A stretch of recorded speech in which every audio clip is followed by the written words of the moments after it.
हाँ जी प्यारे बच्चों, हिंदी कविता शिक्षण के तहत आपका बहुत बहुत स्वागत। जैसे आप जानते हैं कि आज हम कल होने वाले कक्षा 10वीं के हिंदी के पेपर की तैयारी कर रहे हैं। पहले हमने 2 रिवीज़न वीडियो डाल दी हैं जिसमें हमने व्याकरण के संधि भाग की रिवीज़न की है इन दोनों वीडियो में। तो इस वीडियो से हम शुरू करते हैं बेटा अपना पुस्तक का भाग। तो हमने पहले पिछले मंथ मैंने आपको तुलसीदास जी की दोहावली की सारी व्याख्याएं वीडियो और क्वेश्चन आंसर्स की वीडियो आपको सेंड की थी, लेकिन अब हम इसकी वीडियो शुरू कर रहे हैं जिसमें हम इसके तुलसीदास जी के जो हैं व्याख्या भाग के बारे में बात करेंगे। सबसे पहले हमारे पास है तुलसीदास जी के अनुसार राम जी के निर्मल यश का गान करने से कौन से 4 फल मिलते हैं। इसमें ये बात है बेटे, जो येलो कलर में आपको दिख रहे हैं आंसर मार्क, वही राइट आंसर हैं। ऑलरेडी आंसर सारे मार्क किए हुए हैं, लेकिन हम फिर भी इसको डिस्कस करते हैं। आप वीडियो को सुनना और पेपर के लिए तैयारी करना। तो पहला क्वेश्चन, तुलसीदास जी के अनुसार राम का निर्मल यश का गान करने से कौन से 4 फल मिलते हैं। 4 फलों के नाम है धर्म, अर्थ, काम और मोक्ष। कौन से 4 फल मिलते हैं? धर्म, अर्थ, काम और मोक्ष। अगला हमारे पास है मन के भीतर और बाहर उजाला करने से तुलसी कौन सा दीपक हृदय में रखने की बात करते हैं। कौन सा दीपक? राम नाम रूपी मणियों से जड़े हुए दीपक को हृदय में धारण करने की तुलसीदास जी बात करते हैं। संत किसकी भांति नीर शीर विवेक करते हैं?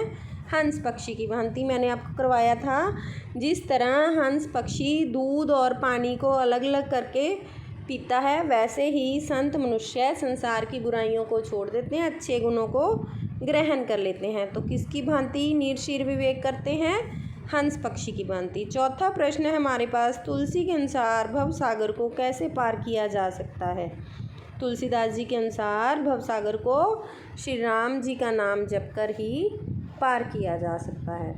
5वां प्रश्न, जो व्यक्ति दूसरों के सुख और समृद्धि को देखकर ईर्ष्या से जलता है उसके भाग्य में क्या मिलता है। ये क्वेश्चन बेटे ध्यान से देखने वाला है। इसमें ये है कि उसे भाग्य में क्या मिलता है। अगर भाग्य में मिलता है लिखा है तो आप लिखेंगे दुख, और अगर आपके पास आ गया कि उसे भाग्य में क्या नहीं मिलता,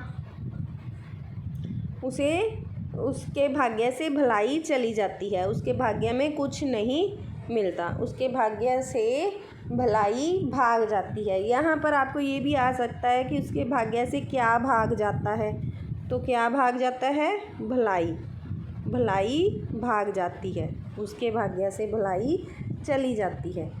ठीक है बेटे, क्वेश्चन को ध्यान से पढ़ना है। अगर भाग्य में क्या मिलता है तो दुख मिलता है, भाग्य से क्या चला जाता है तो भलाई चली जाती है। 6ठा प्रश्न है हमारे पास, राम भक्ति के लिए गोस्वामी तुलसीदास किसकी आवश्यकता बतलाते हैं। किसकी आवश्यकता बतलाते हैं? हृदय की पवित्रता की। अगर किसी भी मनुष्य का हृदय पवित्र होगा तभी वह राम की भक्ति कर सकता है। अगला प्रश्न है हमारे पास, दीपक किसे कहा गया है। दीप किसे कहा गया है? दीपक को। दीपक जो हम दिवाली में जलाते हैं। अगला 8वां प्रश्न है हमारे पास, ये मैंने आपको वहाँ भी करवाया था वीडियोज़ में। मुकुर शब्द क्या अर्थ है? निजमन मुकुर सुधार। मुकुर का अर्थ होता है शीशा या दर्पण, इसको हम शीशा भी कह सकते हैं। शीशा या दर्पण मुकुर का अर्थ हुआ। इसके बाद हमारे पास आ गया बेटे, उपर्युक्त दोहा किस कवि के हैं। तो ये दोहे हैं तुलसीदास जी के। गुरु शब्द का अर्थ है शिक्षक। गुरु को अध्यापक भी कह सकते हैं, शिक्षक भी कह सकते हैं। और आपको एक क्वेश्चन ये आ सकता है, तुलसीदास जी ने किनकी भक्ति में काव्य की रचना की। तुलसीदास जी ने किनकी भक्ति में काव्य की रचना की। तो तुलसीदास जी ने काव्य की रचना श्री राम जी की भक्ति में की। ठीक है बेटे, ये पेज आपको पूरा समझ में आ गया होगा कि कैसे क्वेश्चन आपको आने वाले हैं। चलते हैं आगे। हमारे क्या है इसमें, 2 कलाकार हमें नहीं आ रहा है, हम चलते हैं अपने मित्रता निबंध। हमें आ रहा है मित्रता। इसमें हम देखते हैं, धीर पुरुष किस प्रकार का साथ ढूंढते हैं। मित्रता पाठ के आधार पर बताएं। मित्रता पाठ के आधार पर हमें ये बताना है कि जो धीर पुरुष हैं वो किस प्रकार का साथ ढूंढते हैं। तो वो हमेशा उत्साही पुरुष का साथ ढूंढते हैं, धीर पुरुष। अगला हमारे पास क्वेश्चन है, ये इम्पॉर्टेंट क्वेश्चन है। उच्च आकांक्षा वाला चंद्रगुप्त युक्ति व उपाय के लिए किसका मुंह ताकता था? चाणक्य का। चाणक्य का। अगला थर्ड क्वेश्चन है हमारे पास, हृदय को उज्ज्वल और निष्कलंक रखने का सबसे अच्छा उपाय क्या है? मित्रता पाठ के आधार पर बताओ। हृदय को उज्ज्वल और निष्कलंक रखने का सबसे अच्छा उपाय बुरी संगति से दूर रहना है। ठीक है बेटे।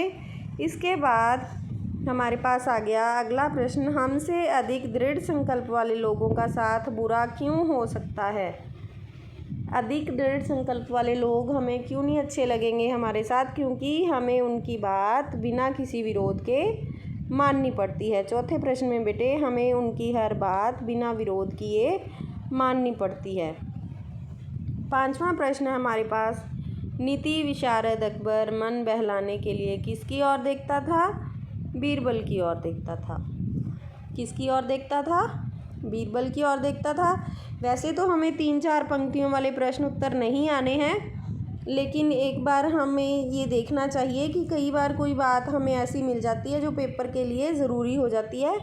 और यहाँ पर हमें सिर्फ 3 ही प्रश्न दिए हुए हैं ऐसे। देखते हैं बेटे इनको। लेखक ने युवाओं के लिए कुसंगति और सत्संगति की तुलना किससे की है? कुसंगति और सत्संगति की तुलना किससे की है? देखते हैं। यहाँ पर है हमारे पास, सत्संगति सहारा देने वाली ऐसी बाहु के समान होती है जो हमें निरंतर उन्नति की ओर ले जाती है। बाहु होता है बेटे बाजू, ऐसी बाहु के समान होती है जो हमें हमेशा उन्नति की ओर ले जाती है। समझ में आई? सत्संगति एक ऐसी बाहु के समान होती है जो हमें हमेशा उन्नति की ओर ले जाती है। अगला हमारे पास है, कुसंगति व्यक्ति को असफलता की ओर ले जाती है। कुसंगति पैरों में बंधी हुई चक्की के समान होती है। ये क्वेश्चन इम्पॉर्टेंट है बेटे। कुसंगति किसके समान होती है? पैरों में बंधी हुई चक्की के समान होती है। इम्पॉर्टेंट है ये चीज़। कुसंगति किसके समान होती है? पैरों में बंधी हुई चक्की के समान होती है। अगला हमारे पास दूसरा प्रश्न होता है, क्या आ गया? विश्वास पात्र मित्र को खजाना और औषधि और माता के जैसा क्यों कहा गया है? तो विश्वास पात्र मित्र की तुलना 3 चीज़ों से की है, एक खजाने से, एक औषधि से और एक माता से। किन चीज़ों से इनकी तुलना की है? खजाना, औषधि और माता से। तो सबसे पहले देखते हैं, जैसे खजाना क्यों कहा गया है? जैसे खजाना मिलने से सभी प्रकार की कमियां दूर हो जाती हैं, उसी प्रकार विश्वास पात्र मित्र मिलने से कमियां जो हमारी हैं वो दूर हो जाती हैं। एक औषधि के समान हमारी बुराइयां रूपी बीमारियों को ठीक कर देता है। ठीक है। और माता के समान सहारा देने वाला होता है। क्लियर हो गया बेटे? उसके बाद, अपने से अधिक आत्मबल रखने वाले व्यक्ति को मित्र बनाने से क्या लाभ होता है? अपने से ज़्यादा आत्मबल वाले व्यक्ति को अगर हम मित्र बनाते हैं तो उससे हमें क्या लाभ होगा? तो उसके लाभ हैं, ऐसा व्यक्ति हमें उच्च और महान कार्य करने में हमारी सहायता करता है, बड़े कार्य करने में हमारी सहायता करता है, हमारा मनोबल और साहस बढ़ाता है। ठीक है। और आगे क्या है, क्या उदाहरण दी है? उसकी प्रेरणा से हम अपनी शक्ति से अधिक कार्य कर लेते हैं। जैसे सुग्रीव ने श्री राम से मित्रता की थी। श्री राम से प्रेरणा प्राप्त करके क्या किया था सुग्रीव ने? उसने अपने से अधिक बलवान बाली से युद्ध किया और अपने मित्र के भरोसे से कठिन कार्य आसानी से कर लेते हैं। क्लियर हो गया बेटे? तो चलते हैं हमारे अगले पेज पर। चलो, यहाँ पर आ गया संधि। संधि की अच्छी हमने प्रैक्टिस पहले भी कर ली है। शुरू करते हैं फिर से। संधि हमारी पहली है हमारे पास, सुरेंद्र। एक शब्द दिया हुआ है, इसकी संधि करनी है। संधि क्या है? सुर प्लस इंदर। सारी ऑप्शन हम पढ़ेंगे, फिर जो राइट ऑप्शन है वो ध्यान से देखेंगे। सुरेंद्र, सुर प्लस इंदर, मोहोज, महा प्लस ओज, महोज, महा प्लस ओज। अगला है हमारे पास चरणामृत, चरण प्लस अमृत, चरण प्लस अमृत। रजनीश, रजनी प्लस ईश।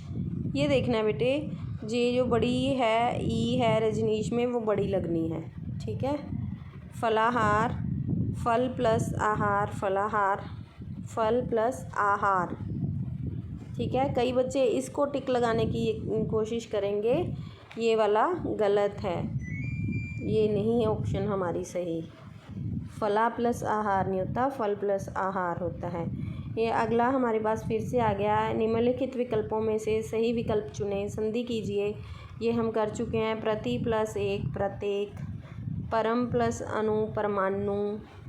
आपको ऐसे भी आ सकता है, परमाणु का संधि विच्छेद करें तो क्या आ जाएगा, परम प्लस अणु। गजानन हमने कर लिया है, गज प्लस आनन, गजानन, हमारी पिछली वीडियो में हमने किया। ये भी हम कर चुके हैं। सूर्य प्लस उदय, सूर्योदय। नर प्लस ईश, नरेश, ठीक है बेटे। इसके बाद हमारे पास आ गए समास। समास इस बार आपको शायद नहीं है पेपर में, मेरे ख्याल में नहीं है। मन से घड़ंत, एक बार फिर भी हम रिवाइज कर लेते हैं। मन से घड़ंत, मन घड़ंत। धर्म से भ्रष्ट, धर्म भ्रष्ट। सबको प्रिय, सर्व प्रिय। पाप से मुक्त, पाप मुक्त। भारत का रतन, भारत रतन। रस से भरी, रस भरी। यश को प्राप्त, यश प्राप्त। राह के लिए खर्च, राह खर्च। माखन को चुराने वाला, माखन चोर। सेना का नायक, सेनापति। क्लियर हो गए बेटे। इसके बाद ये पार्ट हमें आना है, ये ध्यान से करना है आप लोगों ने। भाववाचक संज्ञा शब्दों का सही विकल्प में चयन करें। भाववाचक संज्ञा हमें चुननी है यहाँ पर, ये पेपर में आएगा बेटे। चोर, चोरी। भाववाचक संज्ञा क्या होती है, जिसको हम सिर्फ महसूस कर सकते हैं, जो दिखाई नहीं देता। चोर को हम देख सकते हैं और चोरी हमें दिखाई नहीं देती, सिर्फ हम महसूस कर सकते हैं। वीर, वीरता। मधुर, मधुरता। मोस्टली भाववाचक संज्ञा में ता लगा होता है ज़्यादातर। बूढ़ा, बुढ़ापा। मित्र, मित्रता। चालाक, चालाक, चालाकी। सुंदर, सुंदरता। पराया, पराया, परायापन। और इसके बाद है गरीब, गरीबी। मोटा, मोटापा। क्लियर हो गया बेटे, अच्छे से आपको समझ में आ गया होगा। चलो, मेरे ख्याल में ये वीडियो आपको अच्छे से समझ में आ गई। हम रोकते हैं।